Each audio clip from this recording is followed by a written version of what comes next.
जय हिंद साथियों, मैं विपुल राम शर्मा एक बार फिर आपके सामने हाजिर हूँ। और दोस्तों आज हम लेकर आए हैं अपने टॉपिक इलेक्ट्रिसिटी का लास्ट क्लास। ठीक है दोस्तों, तो क्लास नंबर 6 में आज हम क्या देखने वाले हैं। देखो लगभग टॉपिक्स मैंने आपको इसका करा दिया है और उसके ऊपर क्वेश्चंस भी हम रेगुलर कर रहे हैं दोस्तों। अब लास्ट टॉपिक की अगर हम बात करें तो यहाँ पर हम स्टडी करेंगे कैपेसिटर एंड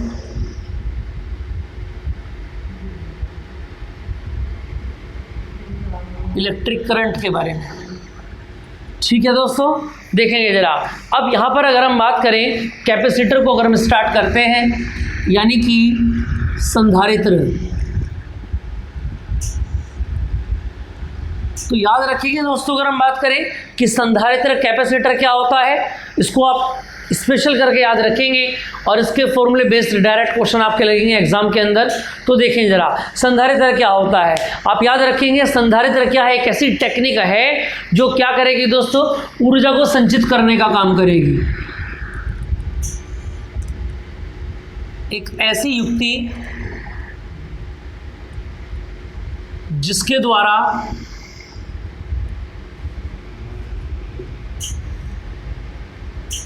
ऊर्जा को संचित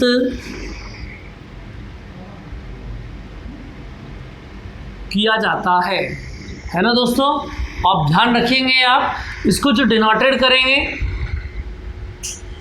डिनोटेड बाय सी, यानी कि अगर फॉर्मूले की बात करूं मैं संधारित्र की, अगर मैं बात करूं कैपेसिटी के बारे में, कैपेसिटी इक्वल टू होता है चार्ज अपॉन पोटेंशियल, यानी कि C equal to Q upon V. ठीक है, यहाँ से अगर मैं बात करूँ इसकी यूनिट की, तो ध्यान देंगे आप, इसकी यूनिट कैसे फाइंड करेंगे हम, C इक्वल टू क्यू का मीनिंग क्या होगा, कूलम, और अपॉन में क्या होगा, वोल्ट। और याद रखेंगे कूलम पर वोल्ट को हम क्या बोलेंगे, फैरेड बोलेंगे। देखो दोस्तों टाइम हमारे पास कम बचा है तो इसलिए थोड़ा सा स्पीड में हम लेके चलेंगे अपने जो टॉपिक्स को। ठीक है, थोड़ा सा ये लेंथी टॉपिक था इसलिए में थोड़े लेक्चर ज़्यादा हो गए हैं। बाकी जो हमारे सब्जेक्ट्स आगे मिलेंगे, टॉपिक मिलेंगे, वो दो वीडियोस में आपके कंप्लीट हो जाएंगे। तो याद रखेंगे आप, अगर मैं बात करूं फैरेड किसका यूनिट होता है, तो याद रखेंगे farad is the unit of capacitor. ठीक है, संधारित्र की जो धारिता होती है उसका मात्रक कौन होता है, फैरेड होता है। इसको आप याद रखेंगे। इतनी बात समझ में आ गई, यानी 1 farad equal to 1 coulomb upon 1 volt. Clear है इतना। अब देखें जरा आगे, अगर आगे की मैं बात करूं, देखो जरा यहां से नेक्स्ट पॉइंट हमारा क्या बनता है, अगर मैं बात करूं कॉम्बिनेशन की,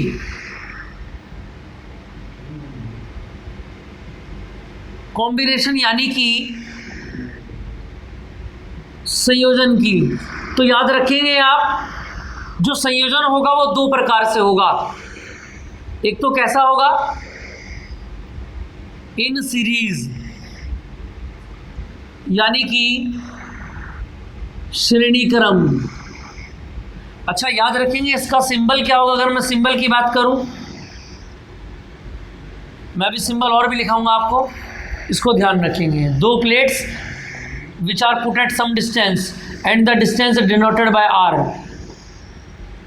that is point A, that is point B. ठीक है, इस सिंबल को आप याद रखेंगे।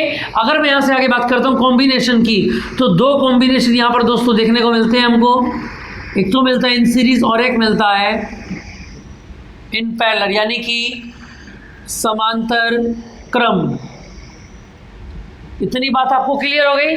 सीरीज का मीनिंग क्या होता है, एक के बाद एक, यानी कहने का मीनिंग ये होगा कि अगर आपके इस तरीके से रेसिस्टेंस ऐड हो, यानी कि पहले रेसिस्टेंस की सेकंड प्लेट, सेकंड रेसिस्टेंस के कैपेसिटर के पहले कैपेसिटर की सेकंड प्लेट, सेकेंड कैपेसिटर के पहली प्लेट से ऐड हो, और इसी तरह से सेकेंड कैपेसिटर की दूसरी प्लेट तीसरे कैपेसिटर की फर्स्ट प्लेट से अगर ऐड हो तो उसको क्या बोलेंगे हम, श्रेणी क्रम बोलेंगे। और यहाँ से याद रखेंगे अगर मुझको तुल्य निकालना हो, रिजल्टेंट अगर मुझको धारिता निकालनी हो अपने कॉम्बिनेशन की, तो याद रखेंगे श्रेणी क्रम में रिवर्स करके ऐड करेंगे। याद रखेंगे आप 1/C2 प्लस 1/C2 याद रखेंगे। अगर पैरेलल की बात करूं तो याद रखेंगे पैरेलल में दोस्तों इन्हीं को आप सीधा सीधा करके ऐड करेंगे। जबकि अगर हम रेसिस्टेंस की बात करें, किसकी बात करें, रेसिस्टेंस की अगर हम बात करें प्रतिरोध की, तो वहां पर कैसे ऐड किया जाता था उनको आप याद रखेंगे। सीरीज में ऐड करना था तो सीधा सीधा जोड़ते थे R = R1 + R2, और पैरेलल में ऐड करना होता था तो 1/R = 1/R1 + 1/R2। इससे आगे की अगर मैं बात करूं तो याद रखेंगे अगर कैपेसिटर के कॉम्बिनेशन की बात आती है इन सीरीज या इन पैरेलल, तो आप उसी को रिवर्स कर देंगे। सीरीज में है तो रिवर्स करके ऐड करेंगे, अगर पैरेलल में पूछा गया है तो याद रखेंगे आप उसको कैसा ऐड करेंगे, सीधा सीधा ऐड करेंगे। मेरे हिसाब से आपको बातें समझ में आ रही होंगी, ठीक है। अब देखें जरा आगे, यहां से आगे की अगर हम बात करें,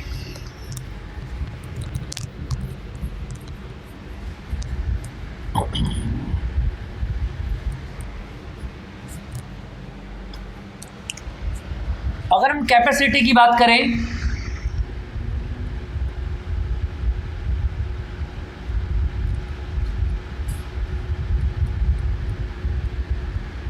ऑफ अ पैरेलल कैपेसिटर, ठीक है। देखो अगर पैरेलल कैपेसिटर की बात करें तो पैरेलल कैपेसिटर क्या होता है, ये जो मैंने अभी अभी आपको पढ़ाया, यानी एक ऐसा कैपेसिटर जिसकी दोनों की दोनों प्लेट्स कैसी होंगी, पैरेलल होंगी आपस में। इतनी बात कंफर्म है आपको, दोनों प्लेट्स कैसी हो आपस में, पैरेलल हो, तो वो क्या कहलाएगा, पैरेलल कैपेसिटर कहलाएगा। और अगर इसकी कैपेसिटी की बात करें तो याद रखेंगे इसकी कैपेसिटी C = क्या होती है, ε0 × A/R। ये R क्या है, इनका डिस्टेंस, ठीक है। अगर मैं यहां पर बात करूं इन एनी मीडियम,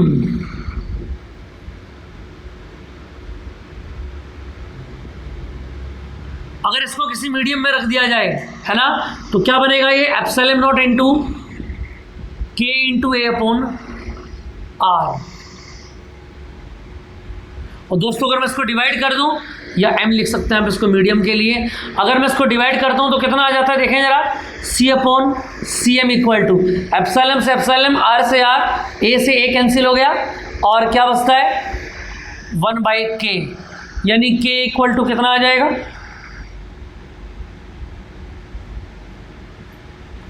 K = क्या आ जाएगा, जल्दी से बताएं। इस फॉर्मूले को आप याद रखेंगे, यहाँ से काफ़ी क्वेरी बनती है दोस्तों। K = अगर मैं डाइलेक्ट्रिक कांस्टेंट K की बात करूं कैपेसिटर के अमंग में, है ना, तो याद रखेंगे आप K = क्या बनेगा, Cm/C, where M is the medium, है ना। और ये खाली C क्या होगा, जहां पर हम एयर के बारे में बात कर रहे हैं, किसके बारे में बात कर रहे हैं हम यहाँ पर, एयर के बारे में। यानी कि यहाँ से हमारा फॉर्मूला बन जाता है कि K = Cm/C। अच्छा एक बात और यहाँ से आप नोट करके ध्यान रखेंगे, और नोट में आपको क्या ध्यान रखना है, देखो मैंने भी आपको बताया कि C = क्या होता है दोस्तों, ε0 × A/R। ये फॉर्मूला मैंने आपको बताया। अब इस फॉर्मूले से अगर हम बात पढ़ें, क्या स्टडी करें, देखो हमको एक बात समझ में आ रही है, क्या C, भाई पहली बात तो ये है यहाँ से जो रिजल्ट निकल कर आया कि C जो है वो प्रोपोर्शनल होगा एरिया के, और सेकंड बात यहाँ से निकल कर आती है कि C जो है वो इन्वर्सली होगा R के।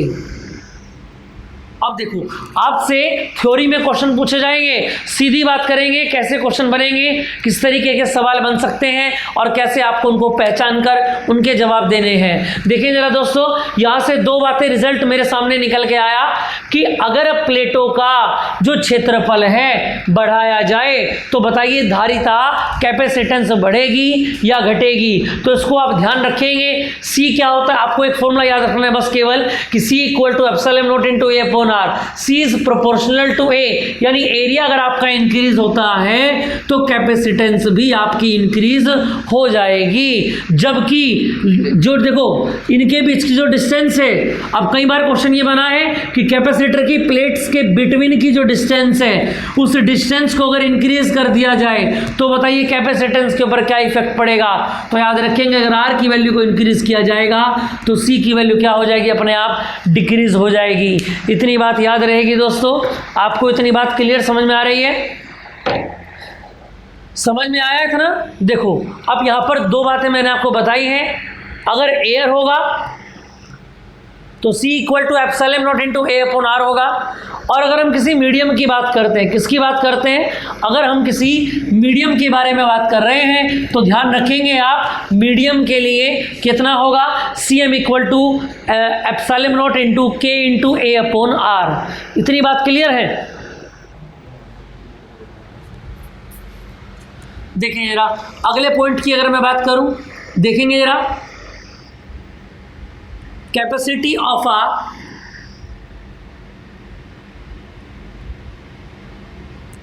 पैरेलल प्लेट कैपेसिटर इन विच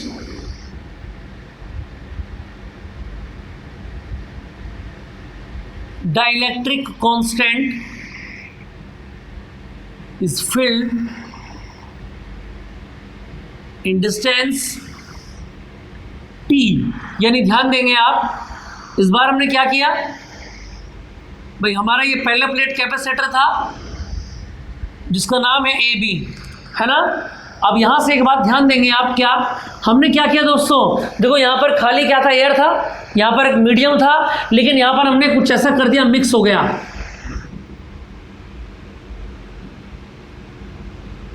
इस बार हमने क्या किया, हमने ये डाइलेक्ट्रिक कांस्टेंट फिल कर दिया जिसकी वैल्यू कितनी दी गई है हमको, के दी गई है। कितनी वैल्यू दी गई है जिसकी हमको, के दी गई है। और इसकी मोटाई कितनी है दोस्तों, अगर हम इसकी लेंथ की बात करें टी, और पूरे की लेंथ कितनी है आर। फिर दोबारा समझ लेते हैं आप, देखना जरा यहां से अगर मैं बात करूं, हमने इस बार कौन सा पैरेलल प्लेट कैपेसिटर लिया है, याद रखेंगे आप, जिसमें एयर भी है। देखो ये साइड में एयर है जो खाली पड़ा हुआ है, बाकी जो बीच में हमने स्लैब रखी है, इसको आप लिख सकते हैं जो टी का है ये स्लैब है। हमने क्या लिया है, यहाँ पर एक स्लैब लिया है जिसके अंदर डाइलेक्ट्रिक कांस्टेंट क्या फिल किया गया है, के किया गया है। और कितनी मोटाई है इसकी, टी मोटाई है दोस्तों, इसको आप याद रखेंगे। तो अगर हम यहां से बात करें इसकी कैपेसिटेंस की बात, तो क्या लिखेंगे आप, epsilon naught into A upon R minus T plus T upon K. ये भी बहुत ज़्यादा इंपॉर्टेंट फॉर्मूला है, इसको आप अच्छे से याद रखेंगे। 3 फॉर्मूले मैंने आपको बताए हैं, याद रखेंगे। जब एयर की बात होगी याद रखेंगे फॉर एयर, अगर एयर की बात होगी epsilon naught into A upon R. A क्या है, एरिया, और आर क्या है, डिस्टेंस बिटवीन बोथ प्लेट, दोनों प्लेट के बीच की डिस्टेंस। अगर मीडियम की बात करें तो क्या आता है, C M equal to epsilon naught into K into A upon R. यहाँ पर किसी मीडियम की बात चल रही है। और अगर यहाँ पर बात करें कि आधे में एयर है और आधे में क्या फिल कर दिया गया है, ये डाइलेक्ट्रिक कांस्टेंट जिसकी वैल्यू कितनी है, के। तो याद रखेंगे इसके लिए फॉर्मूला क्या निकल के आता है, C equal to epsilon naught into A upon R minus T plus T upon K. इतनी बात क्लियर हो गई दोस्तों। यहाँ से आगे की अगर मैं बात करूँ, देखिए जरा, अब पढ़ते हैं एनर्जी के बारे में। अगर हम एनर्जी के बारे में स्टडी करें,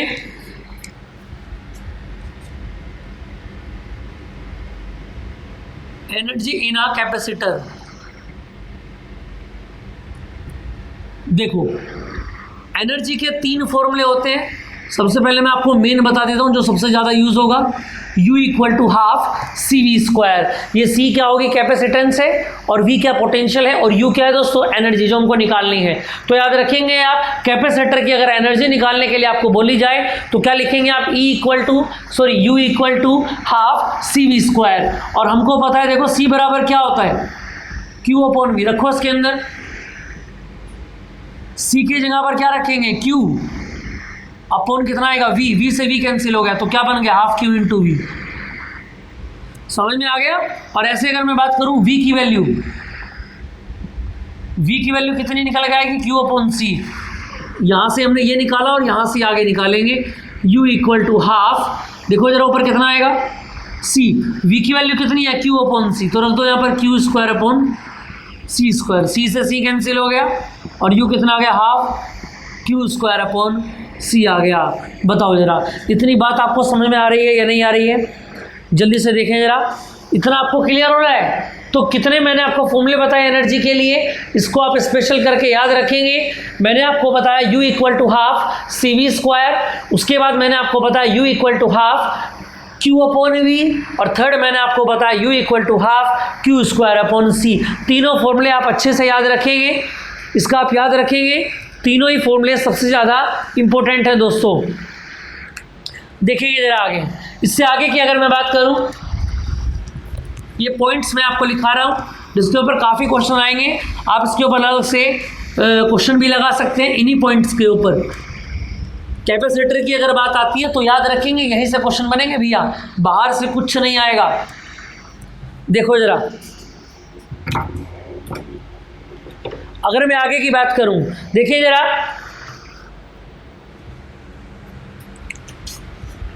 नेक्स्ट पॉइंट की अगर मैं बात करूं, loss of energy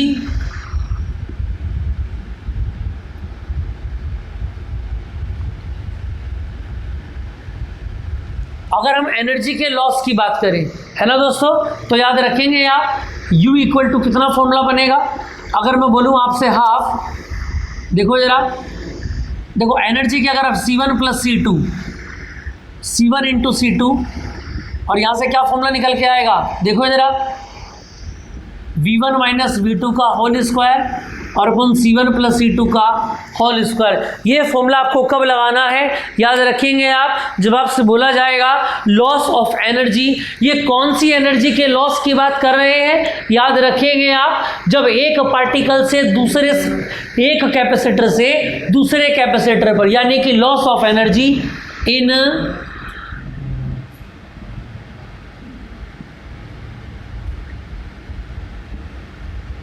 sharing charge.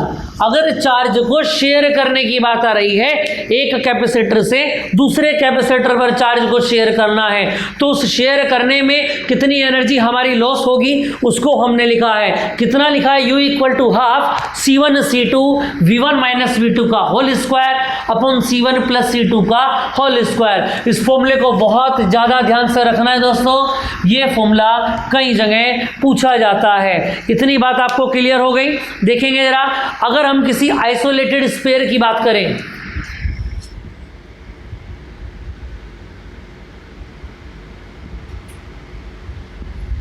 Isolated sphere की बात करें, आइसोलेटेड स्फीयर कौन होता है, याद रखेंगे आप, जिसकी शेप को, आकार को आप बदल नहीं सकते हैं, क्या नहीं कर सकते हैं, बदल नहीं सकते हैं, ठीक है दोस्तों।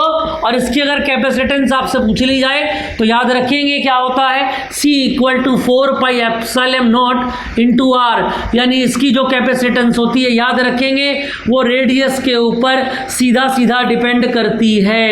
इतनी बात आप दोस्तों याद रखेंगे, इतनी बातें मैंने आपको कैपेसिटर के बारे में बताई हैं, और यहाँ से बाहर कोई भी क्वेश्चन आने वाला नहीं है दोस्तों, इस बात को आप याद रखेंगे। इतनी बात क्लियर हो गई आपको, यहाँ तक कोई दिक्कत हो तो जल्दी से बताएं।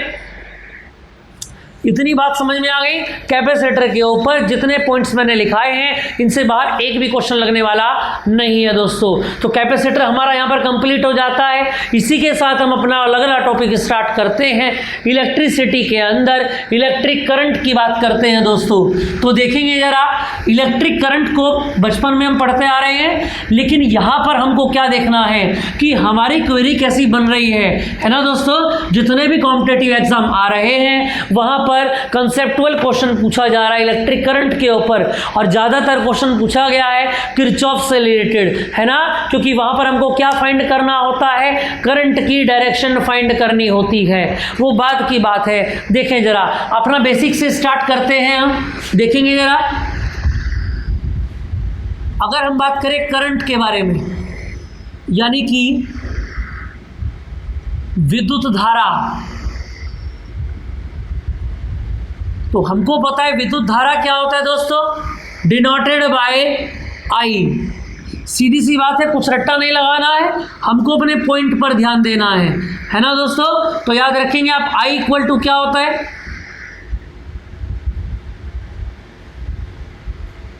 आई इक्वल टू क्या होता है, Q अपॉन टी। यानी सिंपल सी बात ये है, देखो I और Q दोनों एक ही हैं, बस ये चार्ज को आप I कब कह देंगे, जब चार्ज के साथ में टाइम आ जाएगा। मैंने आपसे बोला क्या, there are 24 microcoulomb charge in the bucket. यानी इसका मतलब ये हुआ कि मैंने आपको केवल चार्ज की वैल्यू बताई है, लेकिन अगर मैं आपको बोल दूं क्या, there are 24 microcoulomb charge is moving in the bucket in 2 seconds, यानी जहां पर चार्ज के साथ में आवेश के साथ में समय को दे दिया जाएगा, टाइम पीरियड दे दिया जाएगा दोस्तों, तो याद रखेंगे वो आपका आवेश न बनकर क्या बन जाएगा, विद्युत धारा बन जाएगा। क्या बन जाएगा दोस्तों, यही आवेश आपका विद्युत धारा बन जाएगा। देखिए जरा, बहुत बढ़िया टॉपिक हमारा चल रहा है, देखिए जरा टॉपिक में बने रहें। यहां से आगे की अगर मैं बात करूं, देखो यूनिट की अगर मैं फाइंड करना चाहूं यहां पर, तो बताएं जरा, क्यू की यूनिट क्या होती है दोस्तों, कूलाम्ब होता है, और टी का कितना होता है, सेकंड होता है। यानी यहां से फॉर्मेशन निकल के आई कूलाम्ब अपॉन सेकंड, और जिसको हम क्या बोलेंगे बताएं जल्दी से जरा, एम्पियर। क्या बोलेंगे दोस्तों, इसको एम्पियर बोलेंगे। अगर सीधा सीधा सवाल में आपसे क्वेश्चन पूछ लिया जाए, क्या पूछ लिया जाए एग्जाम हॉल के अंदर कि बताइए 1 एम्पियर किसके बराबर होता है, तो याद रखेंगे यार, 1 एम्पियर बराबर होता है 1 कूलाम्ब बटे 1 सेकंड। इतनी बात याद रहेगी आपको।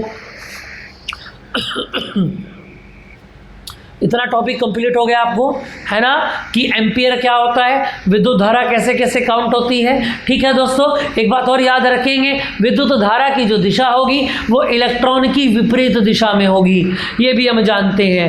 इलेक्ट्रॉन अगर ए से बी चल रहे हैं तो याद रखेंगे करंट की डायरेक्शन इसकी हमेशा अपोजिट होगी दोस्तों। इतनी आपको बात समझ में आ गई दोस्तों, ठीक है। देखेंगे जरा आगे, यहां से आगे की अगर मैं बात करूं,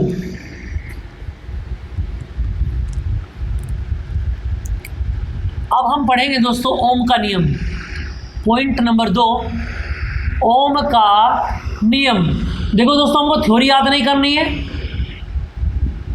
ओम्स लॉ,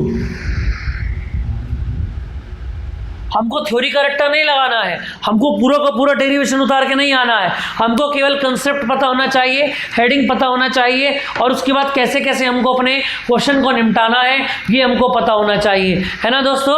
यहां से आगे की अगर मैं बात करूं, देखिए जरा, ओम्स लॉ क्या बताया गया, ओम ने अपने नियम में क्या बताया, इसको आप ध्यान रखेंगे। देखो जरा, ओम ने ये बताया कि यदि किसी चालक की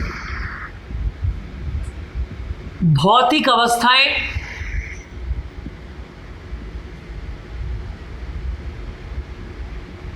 यानी कि दोस्तों फिजिकल कंडीशंस या फिजिकल पोजीशन, आप इसको लिख सकते हैं, कैसी रहे दोस्तों, स्थिर रहे। समझ में आ रही है बात। यदि किसी चालक की भौतिक अवस्थाएं स्थिर कर दें तो याद रखेंगे आप, उसका जो पोटेंशियल होगा directly proportional to flowing current, यानी कि V प्रोपोर्शनल होगा I के, है ना दोस्तों। यही हमारा ओम का नियम है।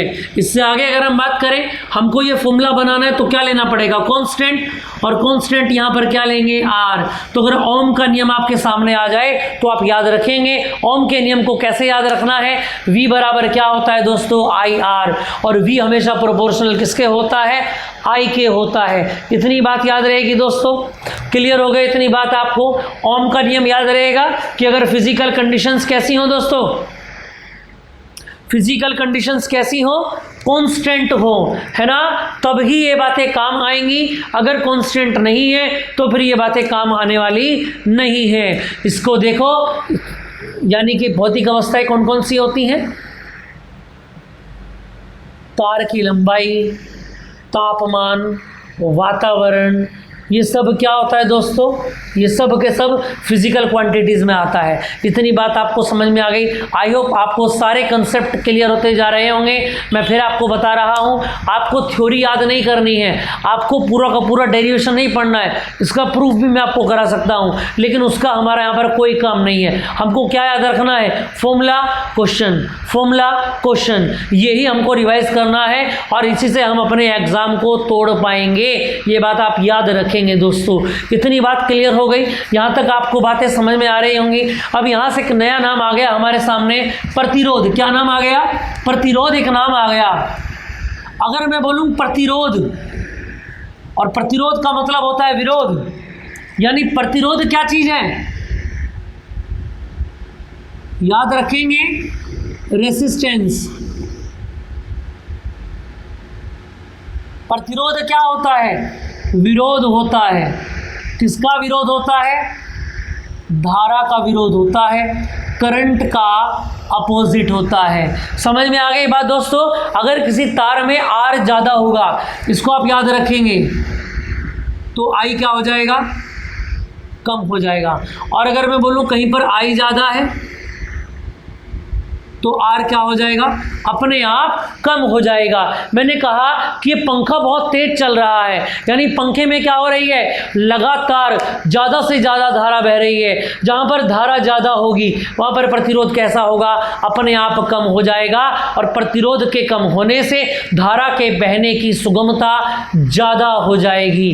ठीक है दोस्तों, इतनी बात आपको समझ में आ गई। अब प्रतिरोध से आगे की अगर मैं बात करूँ, देखो कॉम्बिनेशन की मैं बात करता हूं। मैंने अभी भी आपको बताया, एक होता है श्रेणी क्रम, जिसमें प्रतिरोध क्या होता है, ये होता है ना, जिसमें प्रतिरोध क्या होता है, सीधा सीधा जोड़ा जाता है R1 प्लस। दूसरा होता है पैरेलल, यानी कि समांतर में कैसे ऐड करेंगे, 1 बाय करके, 1/R1 प्लस 1/R2। इतनी बात समझ में आ गई। यहाँ तक कोई दिक्कत हो तो बताएं जल्दी जरा। इसके अगर यूनिट की बात करें तो प्रतिरोध की यूनिट क्या होती है दोस्तों, याद रखेंगे, ओम। या इसको आप ऐसे भी बना सकते हैं, ये भी क्या होता है, इसका सिंबल होता है। इतनी बात आपको समझ में आ गई दोस्तों। यहाँ तक कोई दिक्कत हो तो बताएं जल्दी जरा। समझ में आ गया, चलिए जल्दी जरा देखो जरा। इसके बाद आप नोट में कुछ ध्यान रखेंगे। क्या नोट में आपको ध्यान रखना है,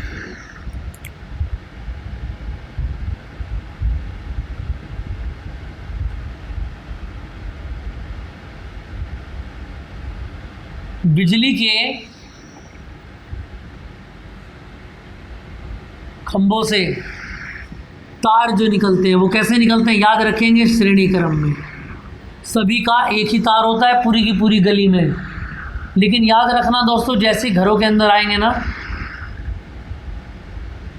घरों में जो तार होंगे, जो डिवाइस होंगे, वो कौन से क्रम में जोड़े जाते हैं, याद रखेंगे आप, समांतर क्रम में जोड़े जाते हैं। किस क्रम में जोड़े जाते हैं, याद रखेंगे आप, समांतर क्रम में जोड़े जाते हैं दोस्तों। इतनी बात क्लियर हो गई दोस्तों, समझ में आ गई बात। इसके बाद अगर हम बात करें, देखेंगे जरा, देखो अगर मैं यहां पर बात करूं,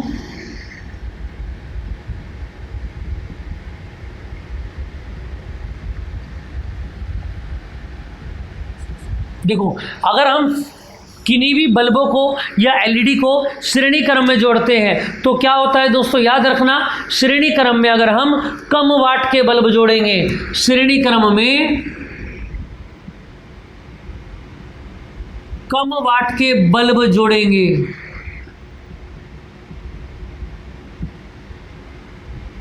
तो याद रखना प्रकाश जो होगा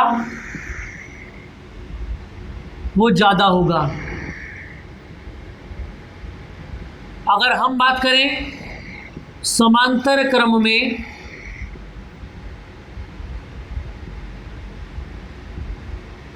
अधिक वाट के बल्ब जोड़े जाए तो याद रखना प्रकाश कैसा होगा, कम होगा। इस बात को आप बहुत अच्छे से याद रखेंगे, ये मेन इंपॉर्टेंट पॉइंट है हमारे कि बल्ब कब ज़्यादा जलेगा और कब कम जलेगा। तो याद रखना, बल्ब का जो प्रकाश होगा वो ज़्यादा कब होगा, जब कम वाट के बल्ब श्रेणी क्रम में जोड़े जाएंगे, है ना। और अगर अधिक वाट के बल्ब समांतर क्रम में जोड़े जाएंगे तो क्या होगा, प्रकाश हमेशा कम होगा। दोस्तों इतनी बात समझ में आ गई बात आपको?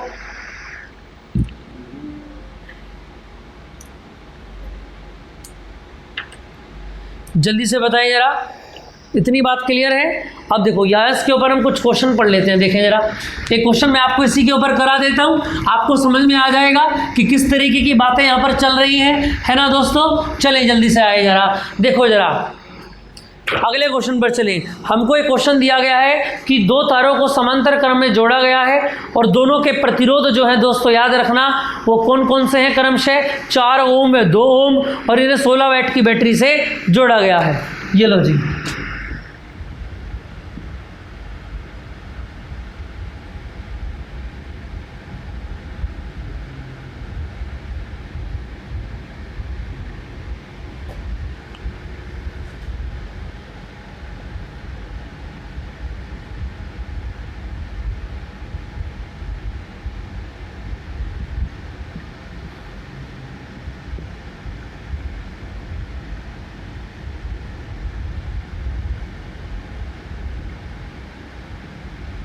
यहाँ पर 2 पार्ट में डिवाइड हो जाएगा। अगर हम प्रतिरोध की बात करें, रेजिस्टेंस हमको दिए गए हैं 4 ओम और यहाँ पर दिया गया 2 ओम। हमसे पूछा गया है I1 बताओ और I2, ये 2 चीज़ें हमको बतानी है, I1 बताइए और I2 बताइए। तो बताएं जल्दी जरा कैसे कैसे हम इसको निकालेंगे। देखो वोल्ट कितना दे रखा है 16, लेकिन आर दोनों के अलग अलग है, एक का 4 है और एक का 2 है ना दोस्तों। तो सीधा सा हम निकाल सकते हैं इसको। तो बताएं जल्दी जरा कैसे कैसे आप इसको कर सकते हैं। देखो क्वेश्चन को करने के लिए याद रखना, सबसे पहले आपको न्यूमेरिकल में जो दिया गया है उसमें आपको ये देखना है कि कितने उसके पोर्शन बना सकते हैं, बने हुए हैं। एक एक करके पोर्शन को पहले ख़त्म करना है और सबसे बड़ी चेन को सबसे बाद में कैच करना है। जैसे यहाँ पर देखो पूरा का पूरा एक ही बॉक्स है, तो यहाँ पर तो एक ही है, लेकिन कई बार क्वेश्चन ऐसे मिलेंगे छोटे छोटे कई सारे बॉक्स होंगे। पहले उन बॉक्स को ख़त्म करते हैं। जैसे इस बॉक्स में क्या जुड़ा हुआ है, 4 ओम और 2 ओम, दोनों कैसे समांतर में है ना, तो पहले इस बॉक्स को खत्म कर लेंगे। लेकिन यहाँ पर हमसे प्रतिरोध नहीं पूछा गया है, यहाँ पर हमसे पूछा गया है कि दोनों में धाराएं बताओ, I1 कितनी होगी और I2 कितनी होगी। देखो दोस्तों ध्यान रखना है जरा, चूंकि हमको पता है समांतर क्रम, समांतर क्रम में विभवांतर कैसा होता है बोलो, समान होता है। और यहाँ पर कितना दिया गया है, 16 वोल्ट। तो देखना जरा V बराबर क्या होता है, IR, और I बराबर क्या होता है, V/R, है ना दोस्तों। देखना जरा, अगर मैं पहले प्रतिरोध के लिए बात करूं I1 बराबर V तो सेम है V/R1, और ऐसे दूसरे के लिए अगर बात करें V/R2, दोनों में वैल्यू पुट कर दो। I1 बराबर कितना होगा बोलो, V तो सेम है 16 और R1 कितना बोलो 4, और 4 चौक 16 यानी कि 4 एम्पियर इसका आंसर आ गया।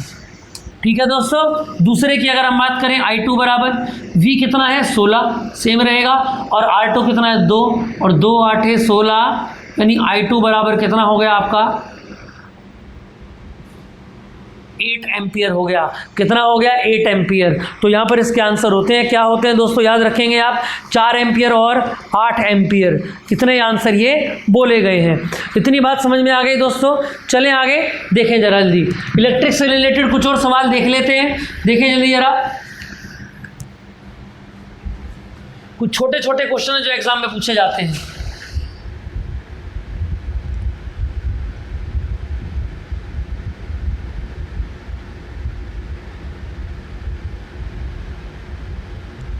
सामने क्या लिखा हुआ है, फ्यूज तार। क्या होता है फ्यूज तार, बताएं जरा। देखो जरा फ्यूज तार क्या होता है, जल्दी से बताएं। फ्यूज तार की अगर दोस्तों हम बात करें तो देखो फ्यूज तार क्या होता है। सबसे पहले तो याद रखना, ये शीशा और टिन, समझ में आ रही है बात? सीसा और टिन इन दो से मिलके बनता है, यानी प्लबम और स्कैंडिनम। बात समझ में आ रही है? फिर दोबारा सुन लें, फ्यूज तार किस किस का कॉम्बिनेशन होता है? शीशे का और टीन का। समझ में आ रही है बात? शीशे की अगर हम बात करें तो ये 57% होता है, और ये कितना होता है याद रखेंगे आप, यहाँ से याद रखेंगे, ज़्यादा हो गया 57 63, अच्छा 57 है तो ये कितना बचेगा 63 बचेगा। इतनी बात समझ में आ रही है आपको? यहाँ तक क्लियर हो गया? देखो जरा, अगर मैं इसके गलनांक की बात करूं, फ्यूज तार के गलनांक की बात करूं तो गलनांक कैसा होता है? बहुत उच्च होता है, जिसके कारण ये गलता नहीं है, मेल्ट नहीं होता है। लेकिन अगर प्रतिरोध की बात करूं तो प्रतिरोध कैसा होता है इसका? निम्न होता है। इतनी बात आपको समझ में आ गई? इतनी बात क्लियर है दोस्तों? तो याद रखेंगे ये फ्यूज तार क्या करता है, आपके जितने भी बड़े से बड़े बोर्ड होते हैं, कोई बहुत बड़ा डिवाइस होता है तो उस डिवाइस में जो तार जाता रहता है, उस तार के बीच में कहीं पर ये फ्यूज तार लगाया जाता है, जिससे कि अगर जो लाइट है आपकी, बिजली है, किसी कारणवश अगर तेज आ जाए तो वो लाइट सीधा आपके उपकरण में ना पहुँचे, वो पहले इस पर पहुँचे, और इसका मेल्टिंग पॉइंट से अगर ज़्यादा है तो ये बीच में से क्या होगा दोस्तों, ये टूट जाएगा, जिसके कारण धारा ही रुक जाएगी, आगे नहीं जाएगी, और आपका जो डिवाइस है वो बहुत अच्छे से बचा रह जाएगा। इतनी बात क्लियर है दोस्तों? आई होप आपको बातें समझ में आ रही होंगी। ये फ्यूज तार के बारे में मैंने आपको बताया। और याद रखना, एक बात और याद रखेंगे, फ्यूज तार को हमेशा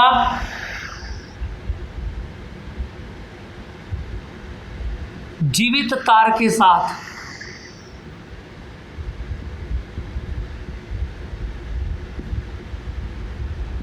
जोड़ा जाता है। इसको आप नोट करके लिखेंगे, जीवित, और कैसे क्रम में याद रखना,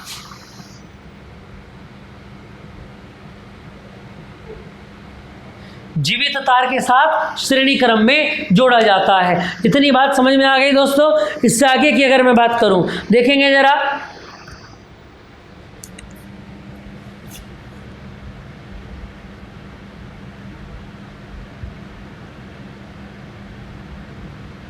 किससे मिलके बनता है? नाइक्रोम। हीटर आप सभी ने देखा होगा, है ना, और अब तो यूज़ होते नहीं है क्योंकि ज़्यादा बिजली ले लेते हैं, है ना, लेकिन पहले ये हीटर बहुत यूज़ किए जाते थे। आपने देखा भी होगा, हीटर की एक प्लेट आती थी, चीनी प्लेट होती थी, जिसके अंदर क्या होता था? सर्पिला आकार में नाइक्रोम का, इस नाइक्रोम का तार, सुनहरे से रंग का तार लपेटा होता था। जब आप उसको प्लग को लगाते थे तो कम से कम 20 मिनट तक पहले वो तार गर्म होता था, गर्म होकर बिल्कुल लाल होता था, जिसके कारण वो अपने अंदर की ऊष्मा बाहर निकालना शुरू करता था दोस्तों, है ना। तो यहाँ से अगर मैं बात करूं, नाइक्रोम का बना रहता है, और नाइक्रोम 2 से मिलकर बना होता है, निकेल और क्रोमियम। याद रखेंगे, जो नाइक्रोम का तार है वो 2 चीज़ों से मिलकर बनेगा, निकेल से और क्रोमियम से। इतनी बात समझ में आ गई? इसके बारे में अगर हम बात करें दोस्तों, तो याद रखना, हीटर का जो गलनांक होगा वो कैसा होगा? उच्च होगा। और अगर हम इसके प्रतिरोध की भी बात करें, हीटर के प्रतिरोध की भी बात करें, तो हीटर का प्रतिरोध भी कैसा होता है?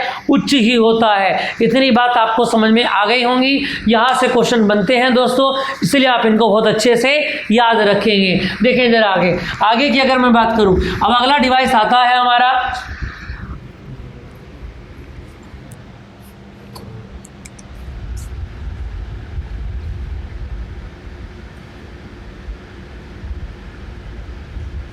Electric bulb.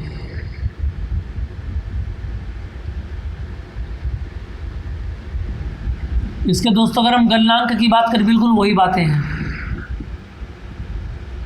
इसका जो गलनांक होता है, याद रखेंगे आप, बहुत ज़्यादा उच्च होता है ना। और अगर गलनांक उच्च होता है तो याद रखेंगे प्रतिरोध भी इसका क्या मान के चलेंगे आप, क्योंकि जल्दी से धारा इसमें प्रवाहित नहीं होती है।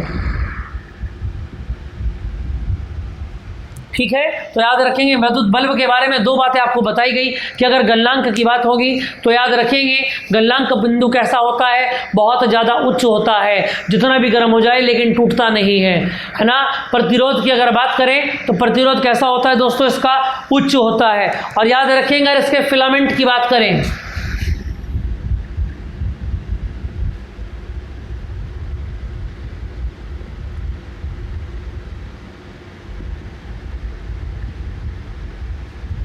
तो इसका जो फिलामेंट है वो किसका बना होता है? टंगिस्टन का बना होता है। इतनी बात आपको समझ में आ गई। और याद रखना, इस टंगिस्टन का गलनांक बिंदु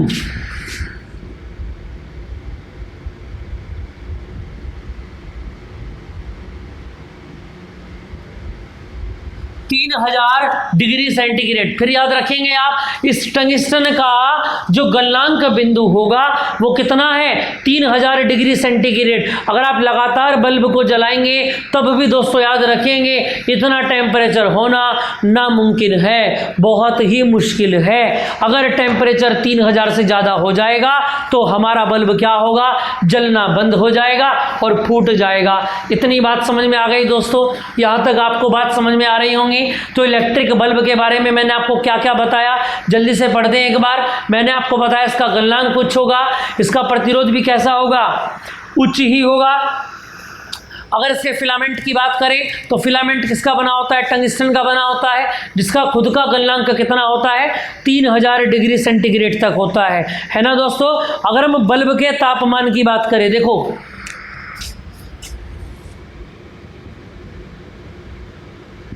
जब बल्ब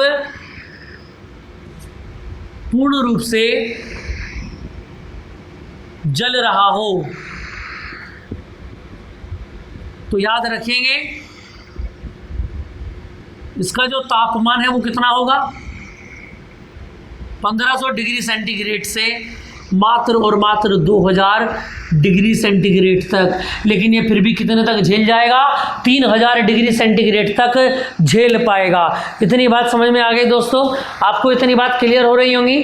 ठीक है दोस्तों, देखें जरा आगे। अब इसके बाद कुछ और टॉपिक पढ़ लेते हैं हम। देखिए जरा, जैसे मापक यंत्र की अगर हम बात करें तो दो चीज़ें हमारे सामने आती हैं। एक तो आता है दोस्तों धारा, और एक आता है हमारे सामने विभवांतर।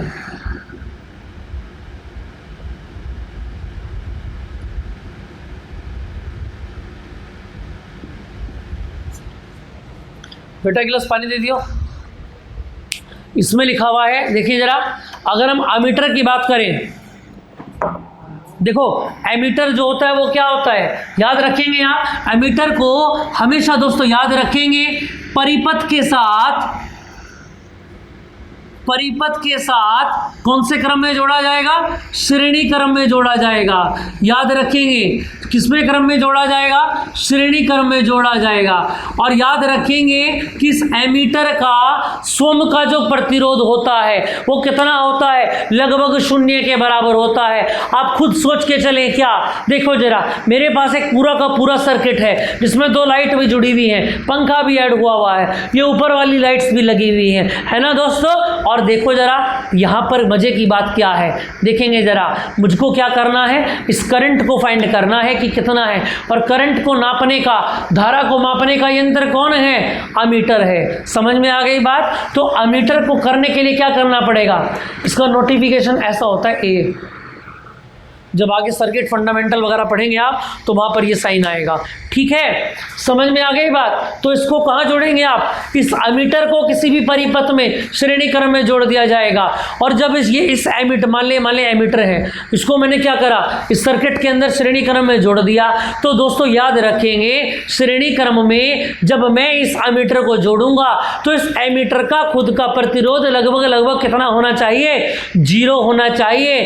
अगर इस एमीटर का स्वयं का प्रतिरोध 0 होगा तो दोस्तों याद रखेंगे जो भी प्रतिरोध की वैल्यू आएगी वो किसकी होगी? पूरे के पूरे परिपथ की होगी, ना कि इस एमीटर की। आपको मेरी बात समझ में आ रही है ना दोस्तों? तो ऐसा एमीटर हम क्यों जोड़ रहे हैं जिसका स्वयं का प्रतिरोध 0 हो, जिससे कि जितना भी प्रतिरोध की वैल्यू निकल कर आए वो सारी की सारी वैल्यू किसकी हो? परिपथ की हो, इन डिवाइस की वैल्यू ना हो। दोस्तों आपको क्लियर हो गया? इतना समझ में आ गई बात? एमीटर के बारे में मैंने आपको ये बताया। और क्या बताया? इससे आप क्या करेंगे दोस्तों? धारा को मापेंगे।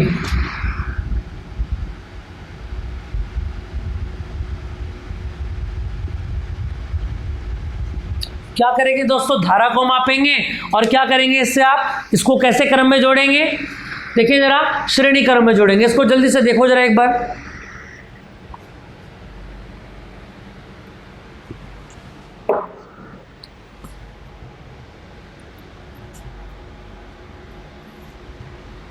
अब देखो यहां से एक बात ध्यान देंगे,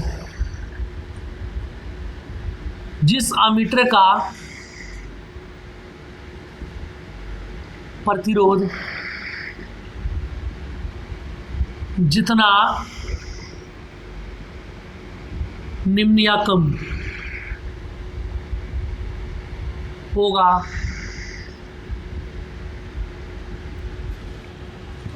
उतना ही अच्छा या उत्तम लिख सकते हैं आप अमीटर होगा, उतना ही अच्छा अमीटर होगा। अब दोस्तों यहाँ पर अगर हम बात करें तो यहाँ पर एक नाम आता है आदर्श अमीटर। क्या नाम आता है? आदर्श अमीटर, यानी कि आइडियल अमीटर। और ये आइडियल अमीटर क्या होता है याद रखेंगे,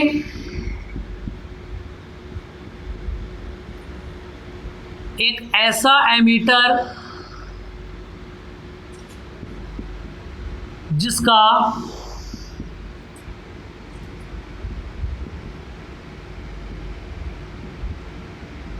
स्वयं का प्रतिरोध नगण्य हो। क्या कहलाएगा दोस्तों? आदर्श अमीटर कहलाएगा।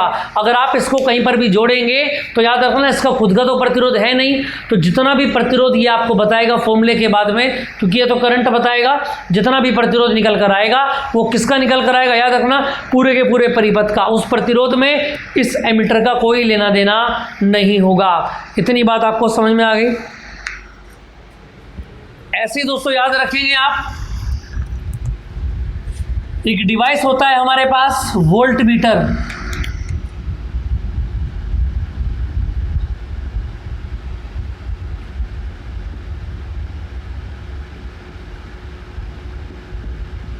वोल्ट मीटर क्या होता है दोस्तों? नाम से आपको पता लग रहा होगा कि वोल्ट मीटर का जो प्रयोग होगा वो कहां पर होगा?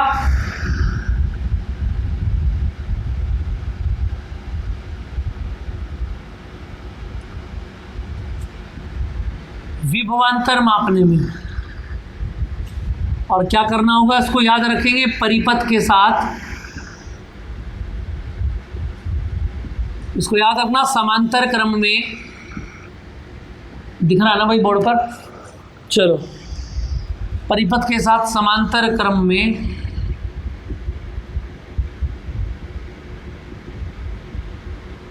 जोड़ा जाता है। इतनी बात समझ में आ गई आपको? तो हमने किस में जोड़ा? समांतर क्रम में इसको जोड़ा। और याद रखेंगे आप, अब यहां पर याद रखना वोल्ट मीटर, अच्छा वोल्ट मीटर कौन होगा? जिसका प्रतिरोध जितना ज्यादा होगा। फिर दोबारा से सुन लें, जिसका प्रतिरोध ज्यादा होगा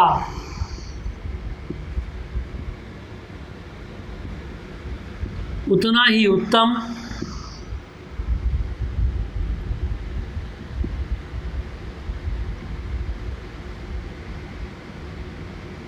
वोल्ट मीटर होगा।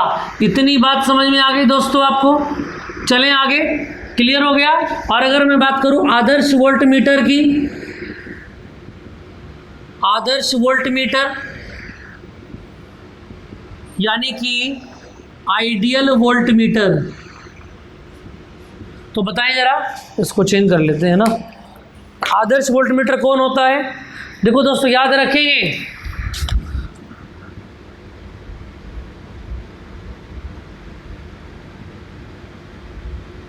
जिस वोल्ट मीटर का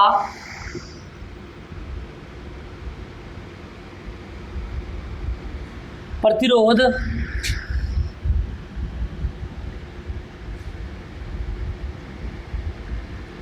अनंत हो, क्या कहलाएगा? आदर्श वोल्ट मीटर।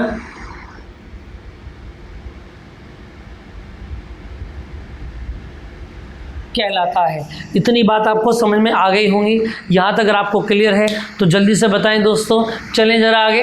इसके बाद की अगर मैं बात करूँ, देखें ज़रा, ये समझ में आ गया आपको वोल्टमीटर क्या होता है और अमीटर क्या होता है ना। चलो, इसके नोट्स भी आपको PDF में मिल जाएंगे, घबराने की कोई ज़रूरत नहीं है। बाकी अपने हाथ से नोट्स ज़रूर बनाएंगे, PDF चाहे मिले या ना मिले दोस्तों, है ना। देखें ज़रा आगे। इससे आगे की अगर मैं बात करूँ दोस्तों तो यहाँ पर क्या बात आता है, देखें ज़रा।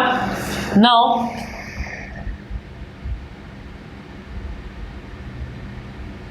heat generated in a wire, यानी कि तार में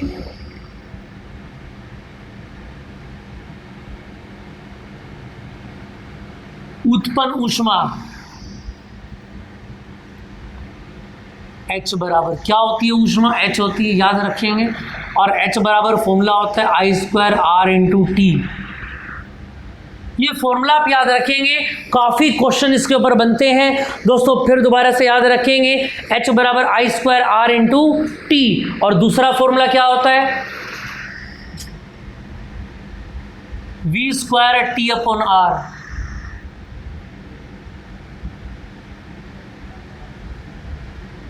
और तीसरा होता है H=VIT। कुछ बात समझ में आ रही है? तीनों फॉर्मूले फिर दोबारा से देख लें एक बार ज़रा। H बराबर क्या लिखा है, I²R/T। H बराबर क्या लिखा है, V²T/R। और थर्ड में क्या लिखा है, H बराबर VIT। H क्या है, ऊष्मा, T क्या है, समय, याद रखेंगे। ये T क्या है, समय, और ये R क्या है, प्रतिरोध। बताओ जल्दी ज़रा, इतनी बात समझ में आ गई? यहाँ तक कोई दिक्कत? इससे आगे की अगर मैं बात करूँ दोस्तों तो यहाँ पर एक नाम आता है शक्ति। शक्ति का मतलब पावर। आप जब भी कोई मोटर लेने जाते होंगे तो क्या बोलते होंगे कि इतने वाट की मोटर या इतने वाट का डिवाइस हमको दिखा दो, या इतने वाट का पंखा हमें दिखा दो। वाट से क्या काउंट करते हैं, ऊर्जा को कितना खर्च करेगा, ये हम वाट के अकॉर्डिंग उसका जांचते हैं, है ना। तो P बराबर क्या होता है, V/I, है ना। और V बराबर क्या होता है, हमने पढ़ा है IR। तो रखो यहाँ पर क्या आएगा, P बराबर V की जगह रखो IR, I से I, तो I²R हो जाएगा। और तीसरी बात अगर मैं करूँ यहाँ पर, I की जगह क्या रखोगे, V/R। तो एक तीसरा फॉर्मूला आ गया। P बराबर क्या होता है, V/I। P बराबर क्या होता है, I²R। और याद रखेंगे P बराबर क्या होता है, V²/R। इतनी बात क्लियर हो गई दोस्तों, है ना। और याद रखेंगे ये क्या होता है, वाट होता है इसका यूनिट। और बड़ी यूनिट क्या होती है, 1 HP, जो किसके बराबर होती है, 746 वॉट के बराबर। जब हमको बड़े बड़े टरबाइन के लिए मोटर लेनी होती है ना, या ट्यूबवेल के लिए मोटर लेनी होती है, तो हम बोलते हैं 1 HP, यानी कि अश्व शक्ति। कितने HP का मोटर है, जितने भी HP का मोटर होगा उसकी मल्टीप्लाई किससे कर देंगे, याद रखेंगे 746 से मल्टीप्लाई कर देंगे। इतनी बात समझ में आ गई दोस्तों, यहाँ तक आपको क्लियर हो गया। देखें जरा आगे। अब इससे आगे के कुछ पॉइंट देखते हैं, देखेंगे जरा। आप इसको जल्दी से पढ़ दो एक बार।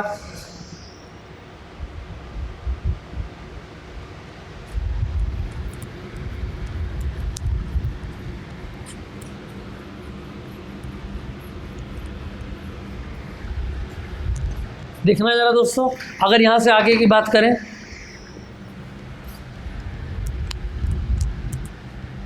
आप देखो थोड़ा क्लियर हो गया होगा ना। हाँ ठीक है, इतना सही है।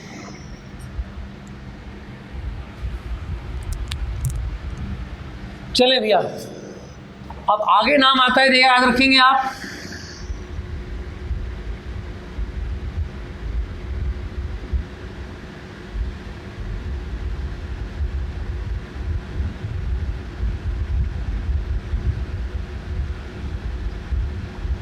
गैल्वेनोमीटर। बताओ जरा क्या होता है।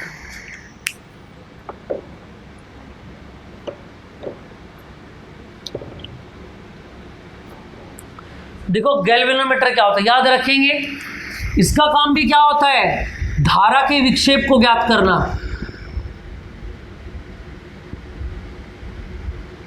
यानी याद रखना ये बहुत ही ज़्यादा सेंसिटिव होता है दोस्तों।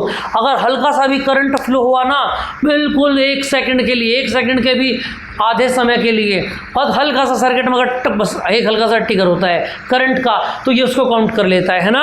इसलिए लैब में याद रखना आप, लैब में ज़्यादातर किसका यूज़ किया जाता है, याद रखेंगे आप, लैब में ज़्यादातर किसका यूज़ किया जाता है, गैल्वेनोमीटर का ही लैब के अंदर यूज़ किया जाता है। क्यों? क्योंकि ये छोटे से छोटा सूक्ष्म से सूक्ष्मतम एम्पियर भी निकाल लेता है, काउंट कर लेता है, उसके विक्षेप को तुरंत सूचित करता है। ठीक है दोस्तों, बात करें आगे। अब यहां से हमारा सवाल बनता है क्या, देखो एग्जाम में पूछा जाएगा,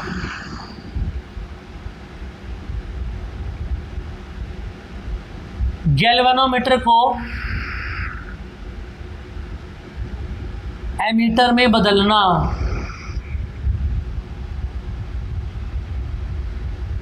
बताओ जी, गैल्वेनोमीटर को एमीटर में कैसे बदलेंगे, बताएं जल्दी जरा। देखो जरा, गैल्वेनोमीटर को एमीटर में कैसे बदलेंगे, देखो जरा। अब जब किसी तार के अंदर गैल्वेनोमीटर जुड़ा रहता है ना, तो याद रखेंगे आप, गैल्वेनोमीटर के समांतर क्रम में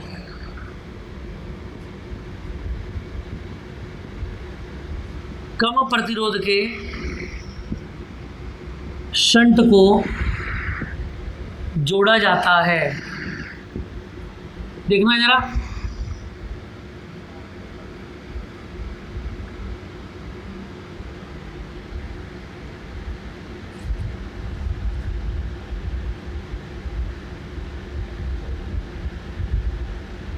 भाई ये हमारा गैल्वेनोमीटर था,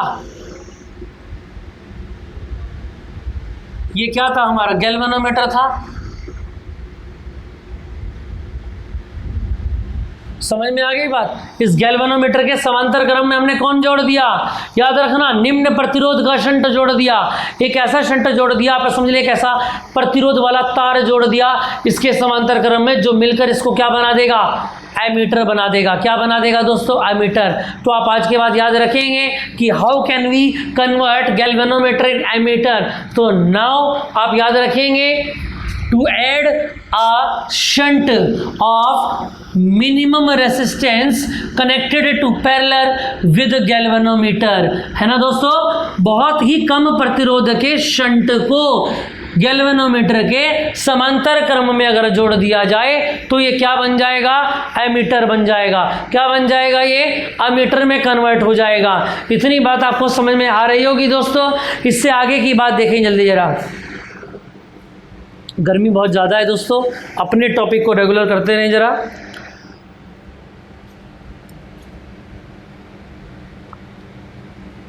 देखिए आगे, यहाँ से आगे की अगर मैं बात करूँ, देखो अब नाम आता है किसका, कि गैल्वेनोमीटर को वोल्टमीटर में कैसे बदलेंगे।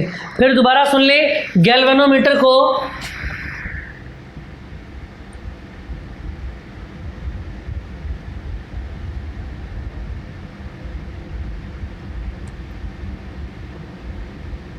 वोल्टमीटर में बदलना। दोस्तों आज ये कंप्लीट हो जाएगा आपका यूनिट, और कल से आप क्या यूनिट चाहते हैं उसको कमेंट कर दें। बाकी नहीं तो फिर तो मैं अपने हिसाब से इस अग्निवीर बैच में, है ना, आपको मैं चीज़ें कराऊंगा ही। और कल से थोड़ा सा रूटीन में चलेंगे, थोड़ा स्पीड से चलेंगे दोस्तों, है ना। इसका आप स्पेशल करके ध्यान रखेंगे। और स्पीड में कब चल पाएंगे, जब आप रेगुलर अपनी चीज़ें मेंटेन रखेंगे। चलें ज़रा आगे। अब अगर हम बात करें गैल्वेनोमीटर को वोल्टमीटर में कैसे बदलेंगे। देखो दोस्तों, ये क्या है, ये गैल्वेनोमीटर है।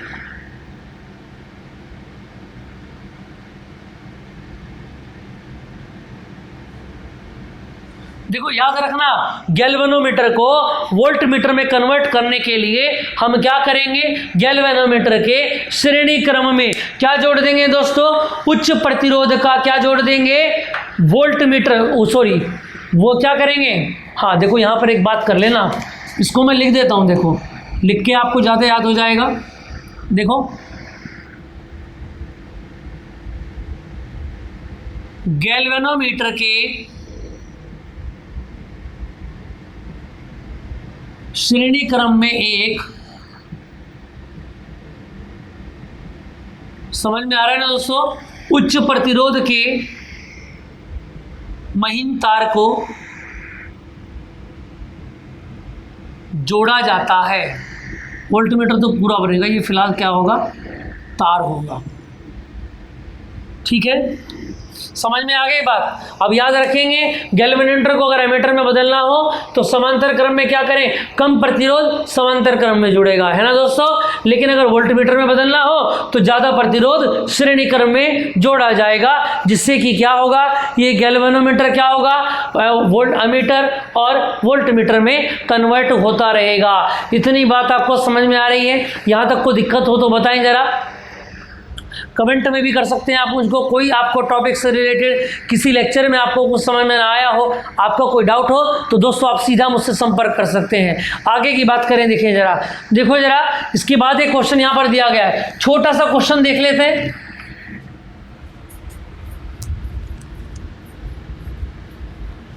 देखो मैं आपको थोड़ा सा बोल के करा देता हूँ, जल्दी देखें जरा। क्वेश्चन में बोला गया, एमीटर के पाठ्यांक पर क्या प्रभाव पड़ेगा यदि तार की लंबाई 2 गुनी कर दी जाए। भाई एमीटर का पाठ्यांक क्या है, आई, और आई बराबर क्या होता है, देखो जरा, V/R।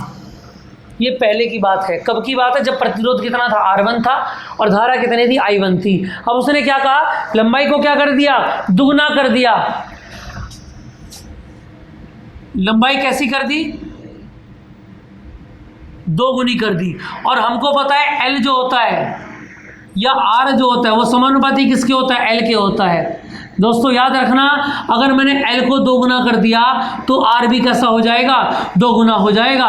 और यहां से हमारी समीकरण बनती है I2 बराबर V/2R।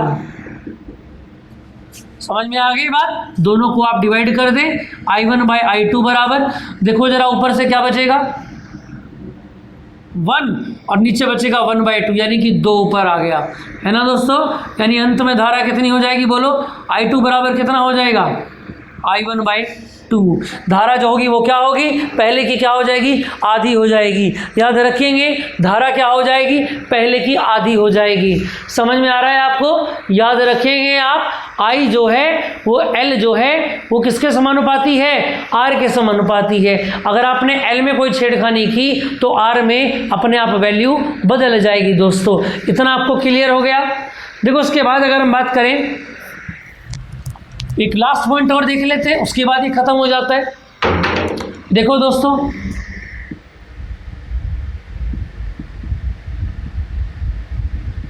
कुछ प्रमुख चिन्ह हम इसके देख लेते हैं। जैसे कि अगर हम बात करें, ये किसका है, प्रतिरोध का। नंबर 2 की अगर मैं बात करूं,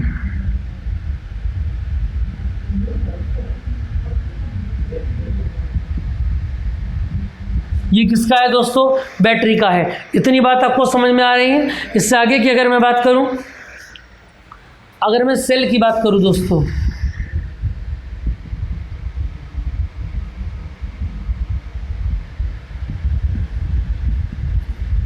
नंबर 4 की अगर मैं बात करूं दोस्तों, तो याद रखेंगे आप, नंबर 4 क्या होता है, इसको बोलते हैं करंट कंट्रोलर, धारा नियंत्रक। कितने मैंने आपको प्रमुख संकेत बताए हैं, याद रखेंगे, प्रतिरोध, बैटरी, सेल, धारा नियंत्रक। और एक तो आप जानते ही, मैंने आपको कराया भी है अभी, नंबर 5, इसको क्या बोलते हैं, समांतर प्लेट संधारित्र। ठीक है दोस्तों, तो याद रखेंगे, यहाँ पर हम एंड करते हैं अपने इलेक्ट्रिसिटी का। और इलेक्ट्रिसिटी का ये 6th हमारी क्लास थी दोस्तों। याद रखेंगे इसमें थोड़े से टॉपिक हमारे ज़्यादा थे, इसीलिए नंबर ऑफ लेक्चर हमारे ज़्यादा हो गए हैं। इससे आगे की जो हमारी क्लासेस होंगी दोस्तों, है ना, जिसमें मॉडर्न फिजिक्स हम पढ़ेंगे, ग्रेविटेशन हम लोग स्टडी करेंगे और पुल मैटर की स्टडी करेंगे, है ना दोस्तों। बहुत सारे टॉपिक्स अभी हमारे बचे हुए हैं जिनको हम डे बाय डे कंप्लीट करेंगे, यानी एक वीडियो एक टॉपिक खत्म, एक वीडियो एक टॉपिक खत्म, एक वीडियो एक चैप्टर खत्म। ठीक है दोस्तों, तो बने रहेंगे हमारे साथ। जितना भी मैंने आपको काम करा दिया है इन 6 के 6 लेक्चर्स में, उनको बहुत अच्छे से तैयार करके आएंगे। बहुत जल्दी दोस्तों एक यूनिट और करा देता हूं, फिर उन दोनों का साथ में मैं एक मॉक टेस्ट लेंगे जिसमें 100 क्वेश्चन मैं आपको दूंगा और एक एक क्वेश्चन दोस्तों आपको लगाना होगा। ठीक है दोस्तों, बाकी हमारे साथ जुड़े रहें, फेसबुक और इंस्टा पर हमको फॉलो करते रहें, है ना दोस्तों। क्लासेस के शेड्यूल चेक करते रहें। यूपी ट्रिपल एससी के लिए नया बैच लेकर आए हैं, अर्जुन बैच, जो बिल्कुल फ्री ऑफ कॉस्ट आपको मिलेगा। कोई पैसा आपको खर्च नहीं करना है, बस हमारे साथ बैठे रहना है अपनी कॉपी पेंसिल लेके दोस्तों। ठीक है, इतनी बात आप याद रखेंगे। ओके दोस्तों, बेस्ट ऑफ लक, जय हिंद।